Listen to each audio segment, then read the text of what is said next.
A very good morning. Just past 8 by the clock. We are back again with another edition of Breakfast News this Monday morning. A fresh start to the week, and we are just 53 days away from celebrating the new year. Lots to look forward to in the next 60 minutes. This is your channel where we cut all the noise, bringing news as it happens on ground zero, and we'll be getting you all the latest from the field of politics, business, sports, entertainment. Lots of action there taking place today, especially in the field of sports, where India will play the last game.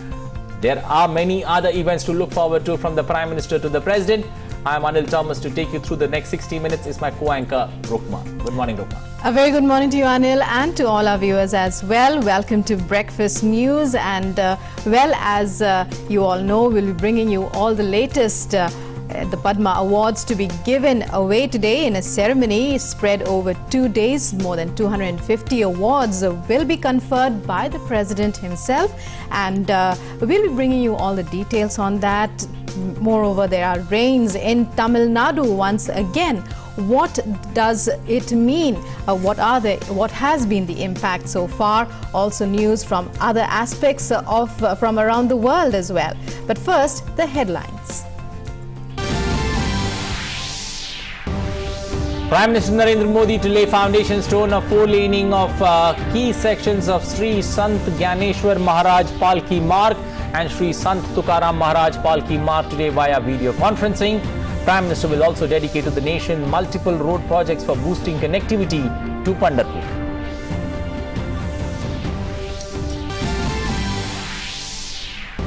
President Ram Nath Kovind to confer Padma Awards at a ceremonial function at Rashtrapati Bhavan.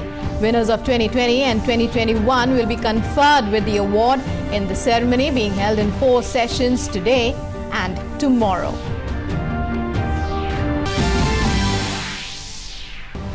Severe waterlogging continues in Chennai and other parts of northern Tamil Nadu. Prime Minister Narendra Modi speaks to Tamil Nadu Chief Minister M.K. Stalin and discusses the situation. Chief Minister announces closure of schools in 4 northern districts of the state.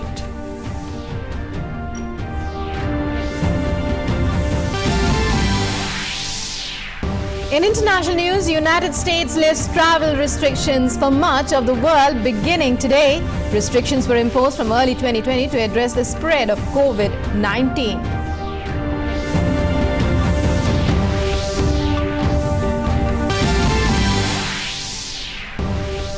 In sports, in the first semi-final of the ICC T20 World Cup, New Zealand will take on England on the 10th of November, while Australia face Pakistan in the second semi-final on the 11th.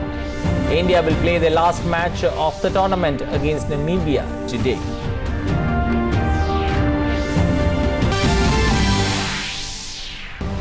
In English Premier League, West Ham end the unbeaten run of Liverpool, defeating the Reds for 3 goals against 2. Big shots Leicester City, Tottenham and Everton settle for draw, while Arsenal beat Watford to climb to the top 5 of the table.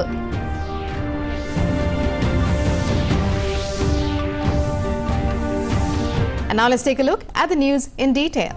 Well, starting first up with the top story there, the Prime Minister, and in an effort to facilitate the movement of devotees to Pandharpur, Prime Minister Narendra Modi will today lay the foundation stone of four-laning of 5 sections of Sant Gyaneshwar Maharaj Palki Marg, that is NH 965, and 3 sections of the Sri Sant Tukaram Maharaj Palki Marg, NH 965G, via video conferencing. Dedicated walkways for Palki will be constructed on either side of these national highways, providing hassle-free and safe passage to devotees. About 221 kilometers of Sant Gyaneshwar Maharaj Palki Marg and about 130 kilometers of Sant Tukaram Maharaj Palki Marg will be 4-laned with dedicated walkways for Palki on either side at an estimated cost of more than 6,690 crore and about 4,400 crores respectively. During the event, Prime Minister will also dedicate to the nation more than 223 kilometers of completed and upgraded road projects constructed with an estimated cost of over 1,180 crore at different national highways for boosting connectivity to Pandharpur.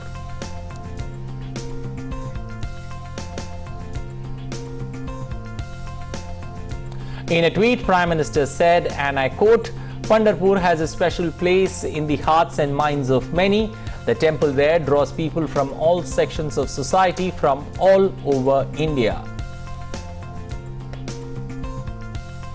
From at 3:30 on the 8th of November, I will join a program relating to upgrading Pandharpur's infra needs.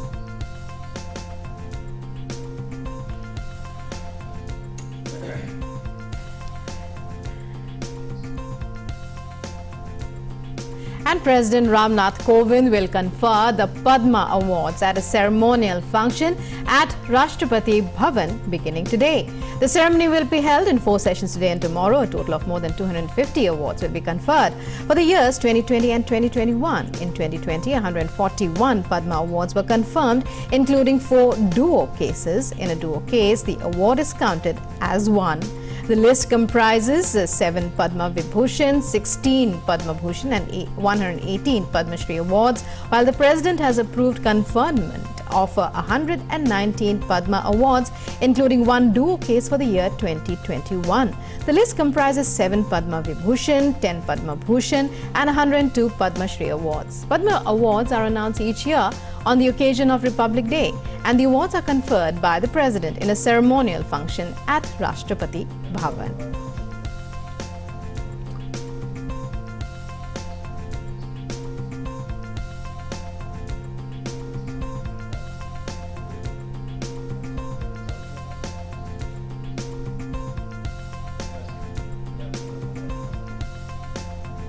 Well, moving down south to the southern state of Tamil Nadu, where heavy downpour has wreaked havoc in Tamil Nadu. Chennai experienced heavy rain overnight due to the weather conditions ahead of the formation of a low-pressure area over the Bay of Bengal. In the wake of heavy rains in the northern region, State Chief Minister M.K. Stalin has discussed arrangements to tackle the monsoon's impact with district collectors. He has announced the closure of schools and colleges in Chennai, Tiruvallur, Chengalpattu and Kanchipuram districts for the next 2 days. Most government offices will remain closed today. The Chief Minister also urged private firms to announce a holiday or allow employees to work from home. The heavy rains hit rail traffic with incoming and outgoing trains from Chennai Central and Egmore stations being delayed or diverted due to flooding of tracks. A few flights were also delayed, but there has been no major disruption to air services and traffic. Drawing on the lessons of the 2015 floods in Chennai caused by excessive discharge of water from the Chembarbakam Lake, the PWD authorities have been regularly releasing water from the reservoir and 2 others on the city's outskirts, including Red Hills and Pondi. A precautionary flood alert has also been issued for areas in Kanchipuram and Chengalpattu districts, along with the banks of the Adyar River. Meanwhile, fire and rescue operations services have mobilized close to 900 firemen to attend to emergencies in the city, and NDRF teams have been sent to Tiruvallur, Chengalpet and Madurai. 13 teams of the SDRF have also been deployed in Chennai to help out people affected due to rains. Prime Minister Narendra Modi spoke to Tamil Nadu Chief Minister M.K. Stalin and assured him of all possible support from the centre in rescue and relief work. Prime Minister in a tweet spoke to Tamil Nadu CM M.K. Stalin and discussed the situation in the wake of heavy rainfall in parts of the state, assured all possible support from the centre in rescue and relief work. I pray for everyone's well-being and safety.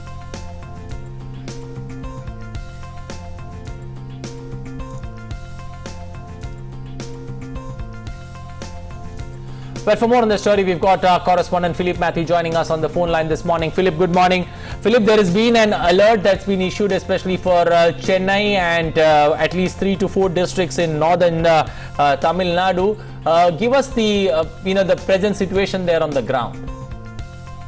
Well, we feel that things have improved somewhat in the sense that overnight there wasn't much rain. Around 7 centimeters of rain was reported in the city. Therefore, residents have heaved a sigh of relief, at least for the time being, although there is more rain expected in the next couple of days. So for the time being, certainly there's been some let-up in the showers. There's 7 centimeters of rain is par for the course as far as the northeast monsoon is concerned. So authorities are saying that it isn't out of the way in any way. So arrangements are being made to continue, rescue and relief operations wherever required. You must remember that most of the low-lying localities of Chennai, places like Velachery and Mambalam, as well as Saidapet, were flooded due to the rains that occurred on Saturday night, and around 20 to 22 centimeters of rain that fell in the space of just about 6 to 8 hours. So that the rehabilitation and relief work will continue. Around 160 relief camps have been opened across Chennai, and wherever people in low-lying areas have been shifted there.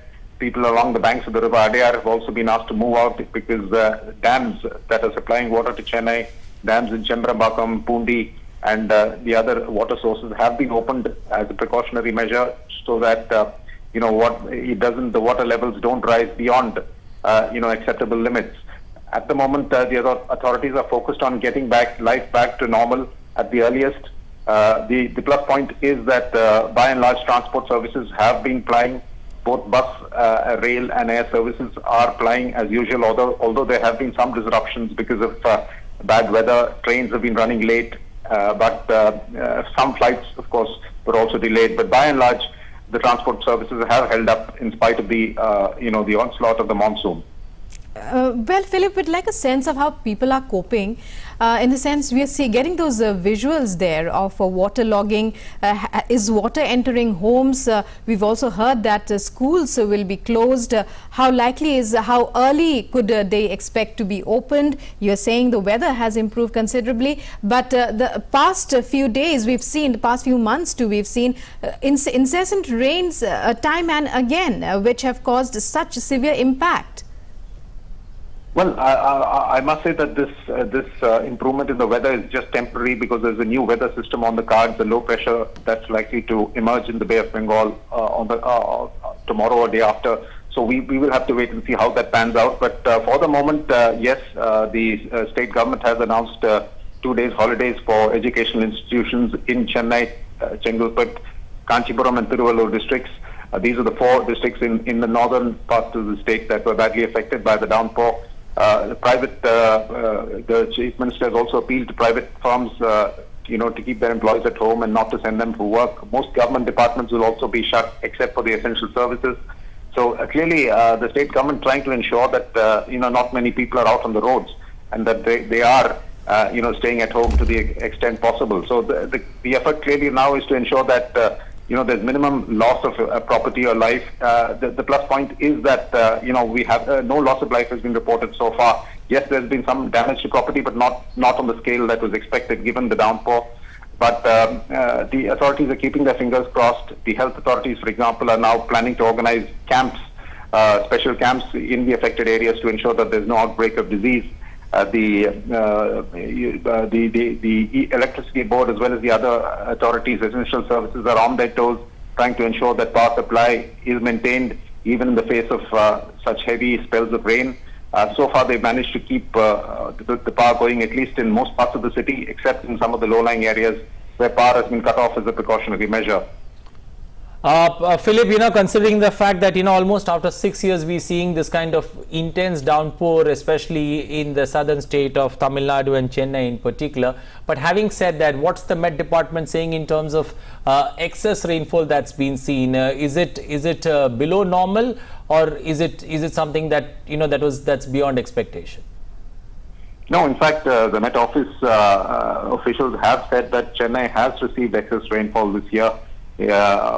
Something in the region of 30 to 40% in comparison to the same period last year. So clearly there has been excess rainfall. There's no doubt about that. But what has created problems for Chennai is the fact that much of this rain came pelting down in the space of 6 to 8 hours.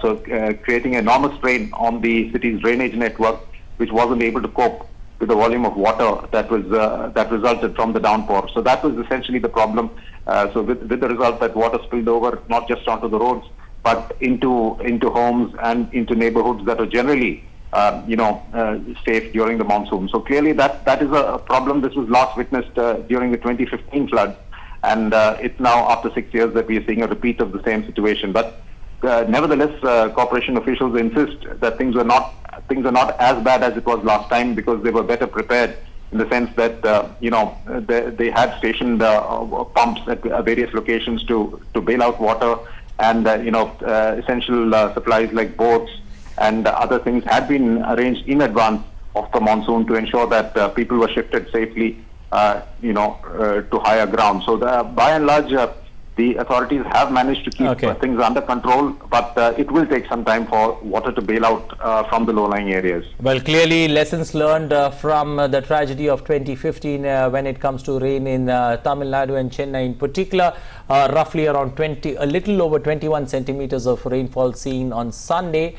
Something similar was seen in 2015 when we had seen over 24 centimeters of rain in one particular day. So clearly, visuals of the past very much clearly in our minds, but then the state authorities, they're clearly along with the center taking steps to move people out or evacuate people out, or putting out special camps or relief camps to help people, especially as water there or flooding there, especially in the city of Chennai, that's causing a lot of problems for the common people. Right, and for the past few months too, Anil, we've seen the southern states suffering unprecedented rainfall, whether it's Kerala or Karnataka or Andhra Pradesh. So that is something that I'm sure climate observers must be watching. Moving on now, Indian Coast Guard ship Arush, while on patrol close to notional international maritime boundary line, rescued 7 fishermen from burning boat Kalash Raj on Sunday in coordination with other fishing boats in the area. The boat reportedly caught fire due to fuel leakage from engine exhaust. ICG ship Arush, under the command of Commandant Ashwini Kumar, arrived with maximum speed at the scene of fire and quickly engaged in firefighting operations. However, due to rapid spread of the fire, the boat could not be salvaged and ultimately sank. The rescued crew, who were exhausted and visibly tired, were taken on board and provided first aid and initial assistance by the ICG ship. As the ICG ship was on forward area patrol, the ship handed over the rescued fishermen to other fishing boats operating in the vicinity for passage to Okha. Well, India has taken a serious note of the unprovoked firing incident in which a Pakistani maritime security agency vessel fired on an Indian fishing boat, resulting in the death of 1 fisherman and injuries to other. Sources said India will take up this issue diplomatically with the Pakistan side, and the matter is under investigation. The incident took place on November 6th, and the injured fisherman is being treated at a hospital in Okha in Gujarat.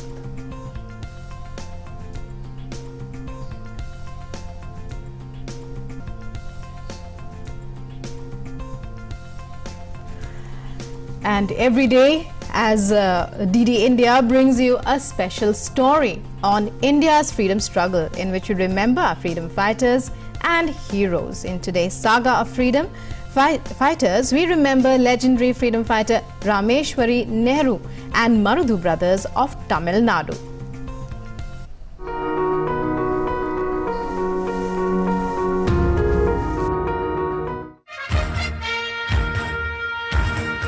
8th of November 1966 is the death anniversary of a remarkable woman and a freedom fighter, Rameshwari Nehru, popularly known as Mataji. She played a significant role in the awakening of women that left an indelible mark in the history of the women's movement in India. Rameshwari Nehru was married to Brijlal Nehru, who was the nephew of Motilal Nehru.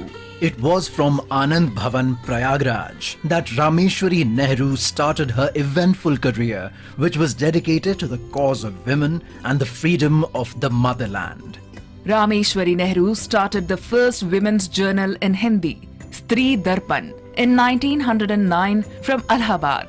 It was through Stree Darpan that she tirelessly espoused the cause of women's rights. She became an active member of the Women's India Association and All India Women's Conference. She had also started a Nari Niketan to help women rescued from brothel houses. When the British government appointed the Age of Consent Committee in 1928 to fix the consent for girls, Rameshwari was the only Indian woman member of the committee. This committee's report formed the groundwork for the Child Marriage Restraint Act. She said, Swaraj cannot be attained by people whose other halves are stricken by paralysis. The battle of Swaraj has to be fought and won by men and women alike. Post-independence, she played a significant role in the rehabilitation of the people who had migrated due to the trauma of partition. In 1955, the Government of India honoured Rameshwari Nehru with Padma Bhushan for her outstanding contributions, especially in the field of rehabilitation of widows, orphans, children and old people. She also won the Lenin Peace Prize in 1961.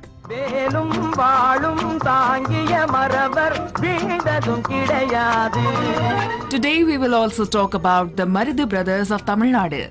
Periya Marudu and Chinna Marudu were born to Mokka Palanisamy Devar and his wife Ponnatha, who served as the second king of Sivagangai kingdom. But their time in the palace was to soon come to an end. While the brothers were in their early 20s, the Nawab of Arcot, along with his East India Company soldiers, killed the Queen and the King. The Marudu brothers escaped, but they came back after several years and claimed back the fort after a fierce battle. More than 50 years before the Sepoy Mutiny of 1857, the Marudu Pandya brothers had led a concerted struggle against the oppressive practices of the British. On 16th of June 1801, the brothers issued a proclamation of independence from the Tiruchi fort, calling for people of all castes and communities to unite in their fight against European domination. Their attacks on East India Company were so fierce that EIC sent a huge force and captured the brothers and executed hundreds of their supporters.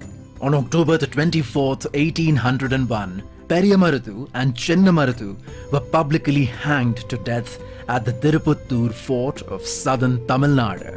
Every one of their fellow rebels, their commanders and servants, their sons and even their young grandsons were hanged alongside them. The total number of persons hanged numbered about 500. With those mass executions, the British East India Company and its allies successfully put an end to a fierce rebellion by the southern kingdoms of India, a revolt that barely finds mention in history textbooks. Marudu brothers were good in aerodynamics and invented many variants of spears and valary. They also founded guerrilla war tactics in India during the early stages of colonization. A commemorative postage stamp was released in October 2004 in their honor. Every year, people conduct Marudu Pandya's Guru Puja at the Kalayar Kovil temple in October.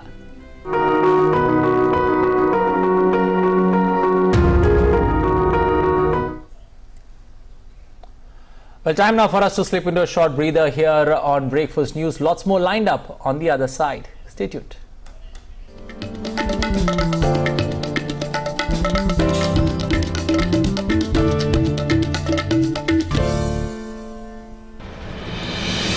With the world's largest COVID vaccination drive, India is leading the way. As the vaccine reaches every corner of the nation, do not forget the mantra, Dawai bhi, Kadai bhi. Let's continue our fight against COVID-19. Vaccination along with social distancing, sanitization and masks. Mask up, India! Put your mask on and cover your nose and be safe. Mask up, India.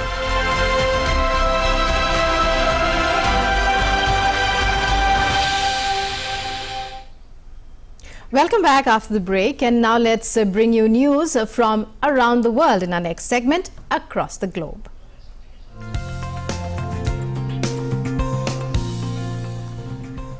Well, at the conclusion of the first week of the United Nations COP26 Climate Summit, 27 countries, including India, signed up to the Sustainable Agriculture Action Agenda. With this, the countries laid out new commitments to change their agricultural policies to become more sustainable and less polluting, and to invest in the science needed for sustainable agriculture and for protecting food supplies against climate change. Meanwhile, climate activists continue to hold protests during the summit, adopting innovative ways to attract attention of world leaders of concerning matters.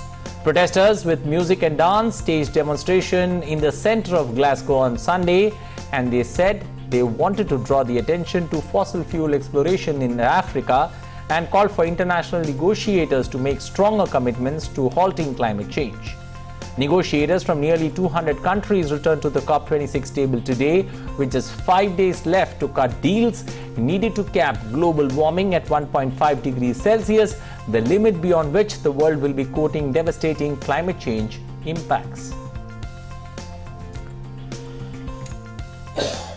Meanwhile, a COP26 President Alok Sharma has asserted that negotiators in Glasgow must make an extra push over the next 24 hours to ensure sufficient progress is made to allow a successful outcome next week. Sharma also reiterated to the negotiators to remember their leaders' commitments made in the beginning of the summit and work to keep the rise in the average global temperature to 1.5 degrees Celsius, which scientists say is a tipping point towards far more extreme weather events. The rubber is going to hit the road during next week. And I think anyone who has been to a COP, and many of you have, know that this is not plain sailing. The one thing that I will remind absolutely every colleague of as part of the negotiations is what their leaders said at the start of this summit, where they said that we should work together, that we should build consensus, and that we should try and keep 1.5 within reach. And I hope that is the spirit with which negotiators will continue to approach these discussions. And as we told you, with just 5 days left for the United Nations Climate Conference, its focus now turns to adaptation, loss and damage to find solutions and secure finance to help countries build more resilience to climate change.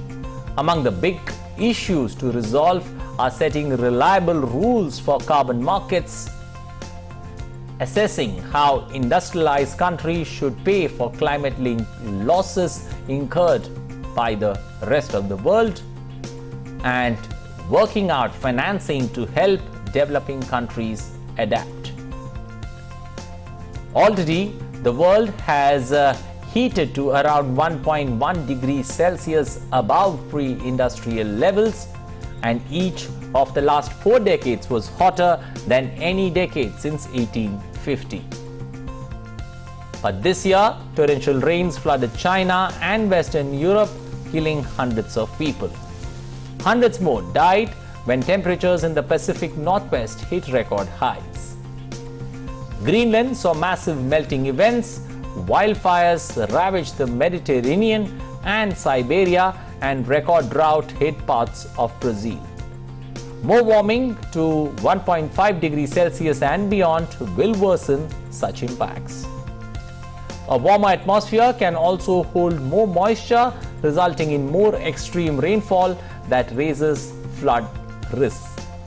It also increases evaporation, leading to more intense droughts.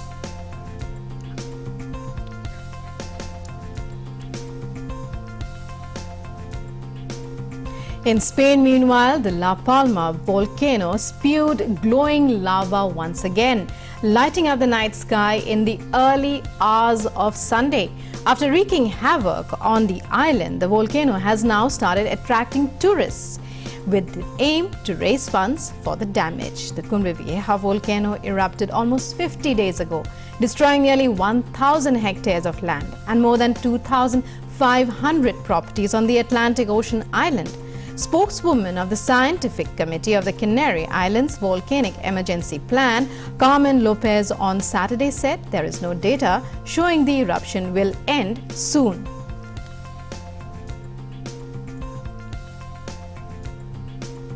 Well, Venice has been hit by seasonally high waters yet again, resulting in the flooding of the floating city.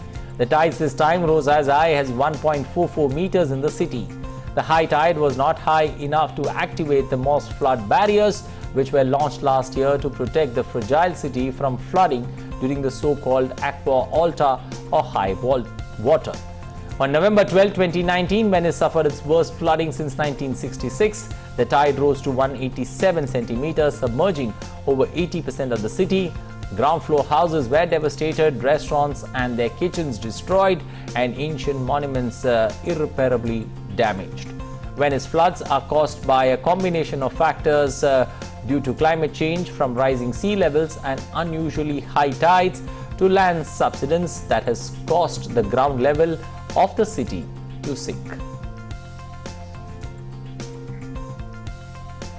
Meanwhile, China's weather agency issued the winter's first snowstorm orange alert, the second highest level on Sunday, while nationwide cold wave alarms fuel concerns over traffic disruptions and flu outbreaks amid rising COVID cases. Capital Beijing welcomed its first snow of the season 23 days earlier than normal years, while temperatures on Sunday night are expected to fall to their lowest for the period in the last decade. A cold snap is also sweeping from Beijing to Shanghai to Guangzhou, pushing down temperatures by as much as 14 degrees Celsius on Sunday. The cold wave, which could increase the risk of flu, comes just as more than 20 cities in northern China reported COVID cases and sporadic outbreaks in the southwestern, in Chongqing and the provinces of Sichuan and Yunnan since mid-October.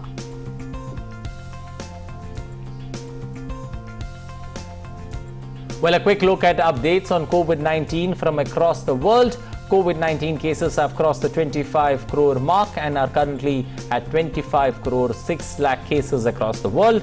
Total recoveries, the big positive one looks at when you see those numbers on the screen, 22 crore 68 lakh cases of recoveries around the world. Total number of fatalities, 50 lakh 64,000 deaths being reported world over. United States continues to remain the worst affected country by the pandemic right from the beginning to the present day. Over 4 crore 73 lakh cases of COVID-19. The death toll now past 7 lakh 75,000 in the United States of America.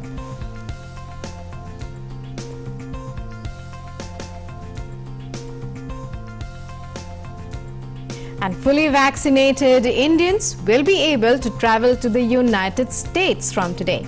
They will, however, have to show proof of a negative coronavirus test before boarding a flight to the country. As per the guidelines provided by the White House, unvaccinated minors will need to test at the same time as adults with whom they are traveling. 3 days with vaccinated adults and 1 day with unvaccinated adults. The Centers for Disease Control and Prevention have determined that for the purposes of travel to the US, vaccines accepted will include FDA approved or authorized and World Health Organization emergency use listed vaccines. With this, the US has ended historic restrictions that had barred much of the world from entering the United States for as long as 21 months.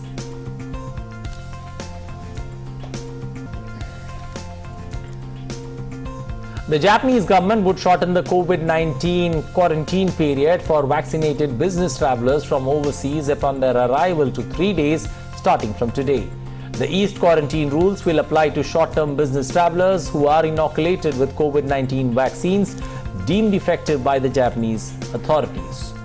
Companies accepting them will need to report in advance on their planned activities for the 7 days after quarantine and supervise them accordingly. Currently, a 10-day quarantine period is required for business travelers upon entering the country. The government also decided to allow fully vaccinated long-term travelers such as students and technical intern trainees to enter Japan with a 14-day quarantine period. However, the entry for tourists is yet to be open. Australia's largest city, Sydney, will further ease social distancing curbs from today, a month after emerging from the coronavirus lockdown that lasted nearly 100 days. Australia crossed the 80% mark of full inoculations on Saturday. It has also eased international border curbs for the first time during the pandemic, but only for its vaccinated public from states with high levels of inoculation. However, domestic travel is still hindered as most states and territories keep internal borders shut. Western Australia state will reopen when it hits the 90% level of double vaccine doses. Despite the Delta outbreaks that brought lockdowns for months in the two largest cities of Sydney and Melbourne, Australia's tally of COVID-19 infections is far lower than many developed nations, and just over 1,80,000 cases and 1,597 deaths. Well, Slovenia will increase restrictions designed to curb the COVID-19 pandemic amid the worsening situation. From today, any gathering of people will be prohibited temporarily apart from those within the same household. People will no longer be allowed to use ordinary textile face masks, but surgical masks or FFP2 mask in all indoor public spaces. In order to enter most public institutions, people will have to show personal identification as well as a certificate of vaccination, a negative test or proof that they have recovered from COVID-19. From November 15th, all students will have to be tested at schools and universities 3 times a week, and all public institutions will be obliged to enable work from home whenever possible. The country on Wednesday recorded the highest single-day COVID-19 cases for the second day in a row, with 4,511 new cases. The Health Minister of Slovenia, Janez Polkana, has urged all citizens who have not been vaccinated to get themselves vaccinated as soon as possible. Only about 53.3% of Slovenia's 2.1 million population have been fully vaccinated so far. Austria's latest measures to tackle the spread of coronavirus will likely stay in force over Christmas and New Year, as the country posted a record number of infections. Austria reported 9,943 new infections within a 24-hour period on Saturday, surpassing the previous worst day of November 13th last year, when 9,586 cases were recorded. From today, those not fully vaccinated against COVID will be barred from cafes, restaurants and hairdressers. The 2G rule, which requires proof of full vaccination or recovery, will also be in place for hotel and cinema visits or events for more than 25 people. In workplaces, a 3G rule has applied since November 1st, which means that employees must be vaccinated, recovered or tested. New infections on Sunday declined slightly to 8,554 according to data from the Interior Ministry. Iraqi Prime Minister Mustafa al-Kadhimi escaped unarmed from an armed drone assassination attempt in Baghdad in an incident that raised tension in Iraq weeks after a general election disputed by Iran-backed militia groups. Kadhimi appeared in a video footage published by his office on Sunday, chairing a meeting with top security commanders to discuss the drone attack. 6 of Kadhimi's guards outside his residence were injured. No group has immediately claimed responsibility for the assassination bid. The attack comes 2 days after clashes in Baghdad between government forces and supporters of Iran-backed political parties that lost dozens of parliamentary seats after an October 10th general elections. Kadhimi ordered a probe into the deaths and injuries of demonstrators and security forces in those clashes.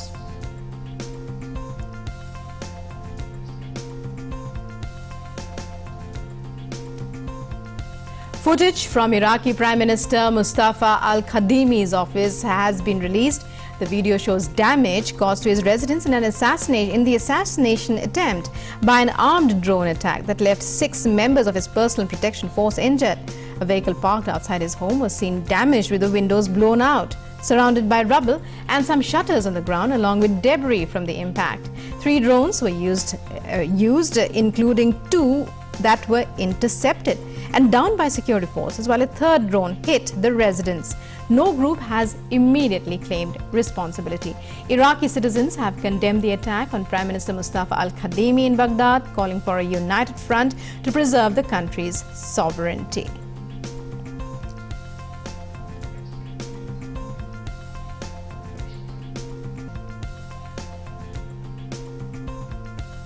Well, time now to move on to get you the latest from the social media buzz and also from the newspapers online. We've got Web News Review.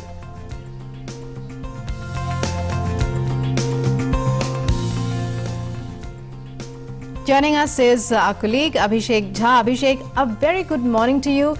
Take us through what you've selected for us this morning. Good morning, Rukman. Good morning, Anil. The first news that I'm bringing to you is from the Indian Express, which has been headline of BJP's meeting. Ahead of polls, BJP Laos PM accuses the opposition of extreme hate. The political resolution adopted at the first BJP National Executive meeting in 2 years has praised Prime Minister and accused the opposition of opportunism and acting solely with the mindset of extreme hate. This is the news that Indian Express has made out of BJP's meeting. The next news is from the Hindu. which has made news of Chennai flood, which I say that pounding rain keeps Chennai on alert. The state government has issued advisory for people to be careful, and NDRF teams have been deployed, and the schools and colleges have been announced for to remain closed for another 2 days. The next news that I'm bringing to you is from the Hindustan Times.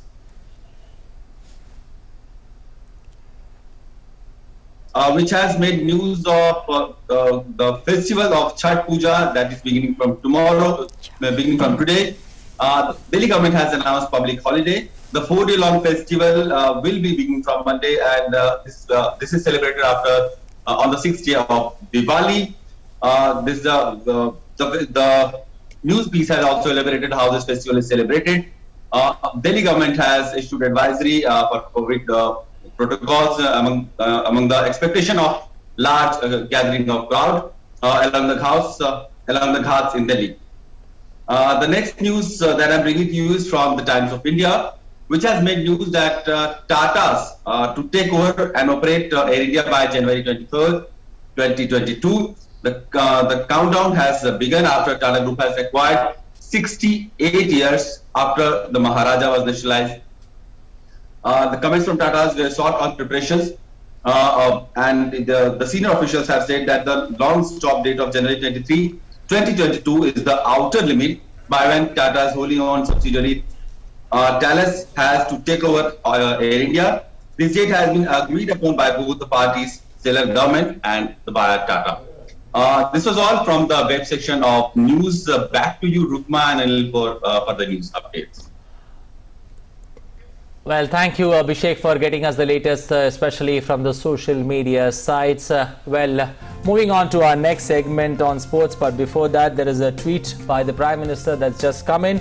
Prime Minister is given birthday greetings to respected Advani ji, praying for his long and healthy life. The nation remains indebted to him for his numerous efforts towards empowering people and enhancing our cultural pride. He is also widely respected for his scholarly pursuits and rich intellect. And time now to take a look at what's trending in sports, all the top stories in our next segment, Sports Track.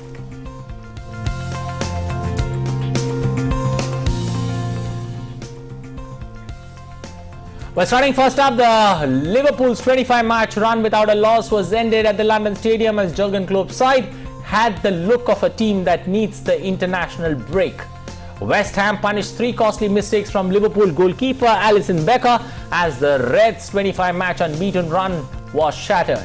Jurgen Klopp's side would have broken the club's record unbeaten run in non-competitions, which stood since 1982, if they avoided defeat in East London. But instead, Alisson's disastrous display condemned Liverpool to a first loss since Real Madrid beat them in the Champions League quarter-final first leg in April. Liverpool hadn't lost in the league since Fulham won at Anfield in March. Trent Alexander-Arnold equalized with a brilliant free kick, but Alisson was at fault again with Pablo Fornals and Kurt Zouma struck for the Hammers before half-time. Divock Origi got one back for Liverpool, but it wasn't enough for the night to preserve their long unbeaten streak. Liverpool dropped to 4th place in the Premier League as West Ham climbed above them in the 3rd. The Reds are 4 points behind leaders Chelsea, while West Ham are only 3 adrift of Thomas Tuchel's men. And Leeds United winger Rafinha's superb free kick was cancelled out by Leicester City forward Harvey Barnes in an entertaining 1-1 draw. Brazilian Rafinha fired Leeds ahead in the 26th minute of a breathless opening half with a vicious low free kick that beat a diving Kasper Schmeichel and crept into the bottom left corner before Leicester hit back in style 2 minutes later. Barnes darted into the penalty area and unleashed a curling right-footed effort from a tight angle that gave Ilan Meslier no chance in the Leeds goal to equalise and silence the raucous home crowd. Leeds spurned a great chance to go ahead shortly after the break as an unmarked Jack Harrison failed to keep his effort from going over crossbar from point-blank range following a flick on from fellow midfielder Calvin Phillips.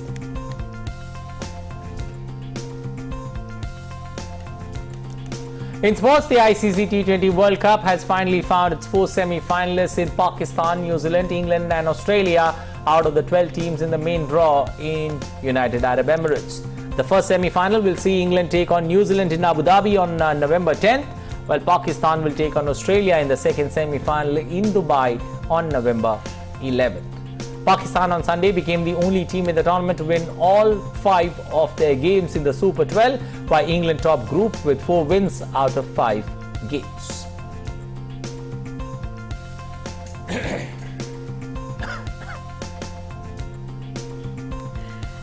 And joining us now is our correspondent Narayan Singh. Narayan, give us a sense of what we can look forward to today. The ICC T20 World Cup very interestingly poised there. Right to the final, the semi-final lineup has been just there after that Afghanistan lost their match against the New Zealand, and Australia will play Pakistan and England will play New Zealand. So all in all, it was apart from India.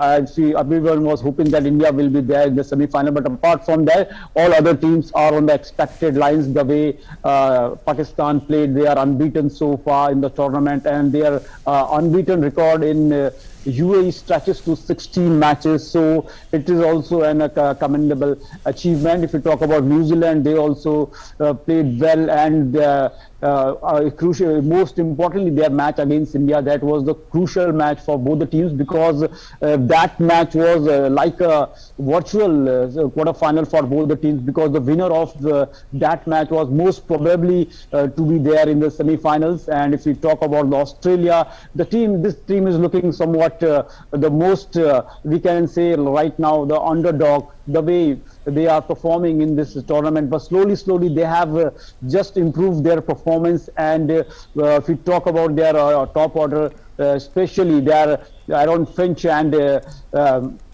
David Warner are in the form again. That's a good thing for that team. And if you talk about the bowling, it's the most, I think, the bowling attack of the Australian team, this Australian team is right now is one of the most potent one, especially when we talk about their pacers, the way Josh Hazlewood and their Pat Cummins are performing. Definitely it can be a threat to any team, and especially at the crucial stage of this tournament. If we talk about England, so far they were the most, we can say, sought after team of this tournament, and billed as before the tournament as a favorite to lift the trophy. But their defeat against South Africa showed that still there are the chinks in the armor of the England side. If you talk about their bowling, there is something is missing. They have the good, if you talk about their batting in the top order, Joss Butler is hitting all around the park and scoring good runs for them.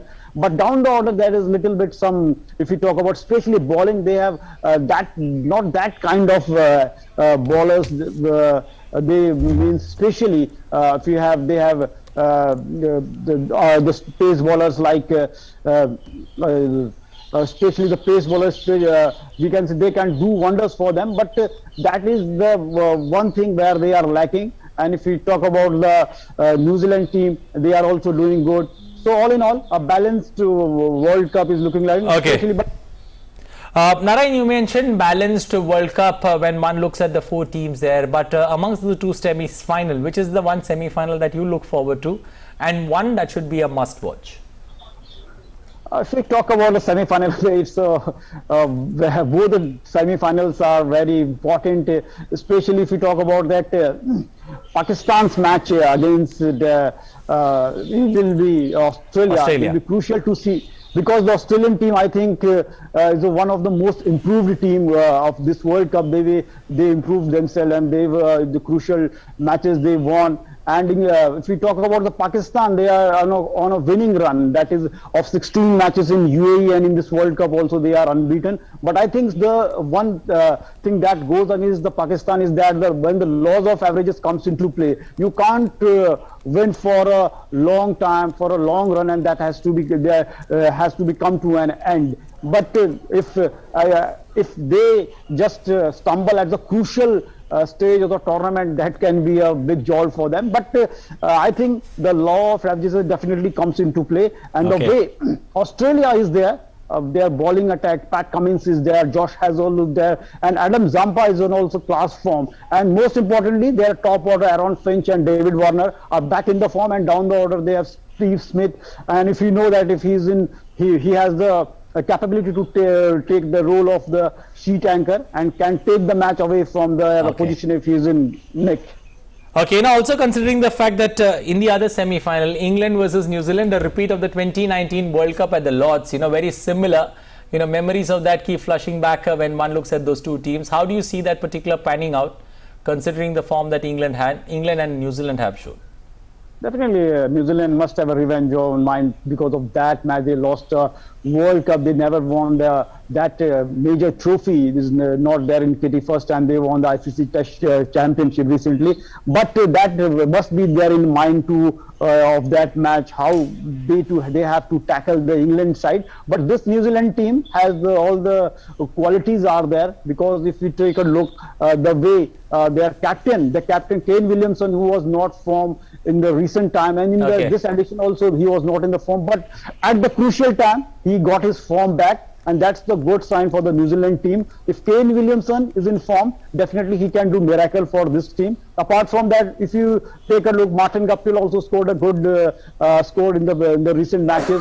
And down the order, if the spinners are exceptional, the way they performed against the Indian side, Anish Suri and Santner.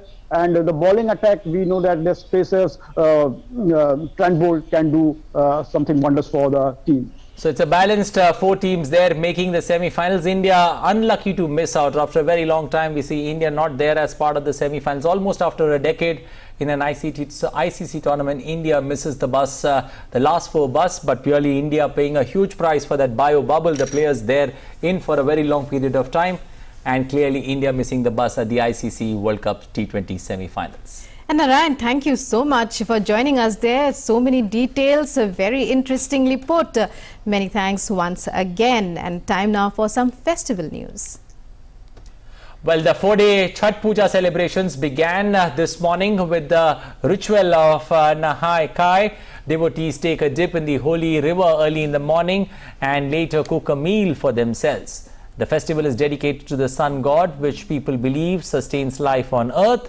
Hindus believe that the early sunlight helps to cure many diseases and is a great source of healing too.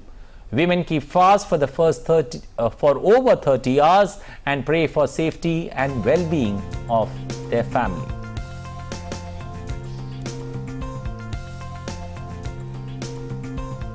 And a look at the weather forecast and the weather report.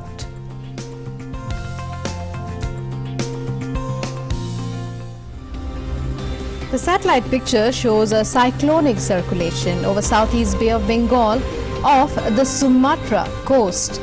Under its influence, a low pressure area is likely to form over Southeast Bay of Bengal around the 9th of November, that's tomorrow, and likely to become more marked and move west-northwestwards towards North Tamil Nadu coast during the subsequent 48 hours. In association with the above system, increase in rainfall activity with heavy to very heavy rainfall at a few places and extremely heavy rain at isolated places over north coastal Tamil Nadu, south coastal Andhra Pradesh, and heavy to very heavy rains at isolated places over Kerala and Mahe and Rayalaseema, starting from the 10th onwards, that's later midweek onwards till 11th. Fishermen are advised not to venture into Southeast Bay of Bengal during 9th and 10th and over Southwest Bay of Bengal and along and off Tamil Nadu and adjoining Andhra coast, and from the 10th to the 11th. A depression over East Central Arabian Sea moved northwestwards with a speed of 5 kilometers. And now let's take a look at temperatures recorded in towns and cities across the country.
Well, that's all we have time for in this edition of Breakfast News. But remember that fight against COVID-19 continues, so do not drop your guard in this festive season. It's not a trade-off. If you have got yourself vaccinated, you can drop your guard. So please keep that going. Follow those 3 simple steps of SMS, sanitizing yourself, masking yourself, and maintaining social distancing at all times. And be careful and enjoy this festive spirit. Also, if you have not got yourself a jab, please go ahead and get it. That could be one of the best festive gifts that you could gift yourself and also your loved ones. Because if you get yourself a jab, not only yourself, but also your entire family and the people around you could be safe. And if you and I are safe, we all stand a better chance to see a better tomorrow. Well, we also got our visual of the day while you enjoy your tea, early morning tea and coffee. What do we have, Rukma? Well, wishes from me as well, and do enjoy this festive season, but always maintain the COVID protocols. The fight against COVID not yet over, figures spiking in various parts of the world, in fact, and that should be a note of warning for all of us. As we go, we leave you with these visuals from Turkey, where scores of colorful hot air balloons fill the skyline of the region famous as ancient Cappadocia. A time-lapse video captured the balloons as they painted over the unique volcanic rock landscapes. Take a look and enjoy. Namaskar. Have a great day. Bye-bye. Take care.